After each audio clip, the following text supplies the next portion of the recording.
Au nom du groupe ENF, je passe la parole à Madame Le Pen.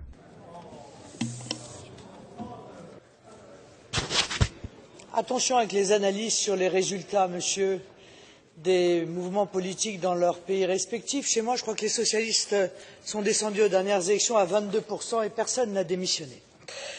Mesdames et messieurs les députés, dans 4 mois, les Anglais voteront lors d'un référendum qui décidera si leur pays doit ou non rester dans l'Union européenne. Ce choix d'un scrutin populaire pour trancher un enjeu si important est absolument légitime et démontre une belle vitalité de la démocratie anglaise. Contrairement à la situation en France, d'ailleurs, les médias n'ont pas tous la même position unanimement pro-européenne. Il y aura donc de vrais débats démocratiques, un fourmillement d'idées, d'analyses, de prises de position. On y voit la liberté de penser en action, la liberté d'opinion et le respect de toutes les opinions, l'essence de la démocratie en somme. Cette réflexion sur le Brexit sera pour les Anglais l'opportunité de faire le bilan d'étape de l'appartenance aux institutions européennes décidée en 1970. Si le bilan n'est pas convaincant, ils prendront un autre chemin, le chemin de la liberté, le chemin de la souveraineté. Ils retrouveront ainsi les moyens de résoudre les problèmes de leur temps. La Déclaration des droits de l'homme et du citoyen de 1793 exprime dans son article 28 un principe clair et juste.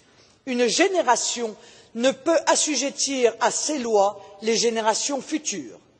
Une génération d'Anglais avait choisi d'inscrire l'histoire récente de l'Angleterre dans l'Union européenne. Cette génération ne peut aujourd'hui imposer les institutions européennes sans débat ni vote aux générations actuelles. Ce référendum est dans la logique même de la démocratie.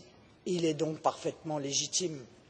L'Union européenne nous impose ses innombrables lois à l'ombre des traités signés par nos gouvernements successifs. Mais ces décisions sont prises par des personnes non élues, le plus souvent sans débat démocratique véritable et sans aucun débat médiatique. Par ces décisions iniques et à rebours des intérêts de ses administrés, l'Union européenne se comporte comme une tyrannie en exercice, arrivée de manière légale au pouvoir, mais en faisant un usage injuste et dangereux. Et l'organisation du simulacre d'accord mis en scène ne changera pas cette cruelle réalité, pas plus que les menaces ou les chantages qui se multiplient du côté du système, ni les sondages sûrement réalisés par M. Soros que brandit M. Weber, qui préfère manifestement les sondages au référendum, semble-t-il. Vous ne pouvez pas refuser d'être jugé par les peuples et accessoirement sanctionné par eux, car c'est là précisément l'essence même de la démocratie. J'espère que la sanction pour vous sera brutale, car la récompense pour le peuple britannique sera la liberté.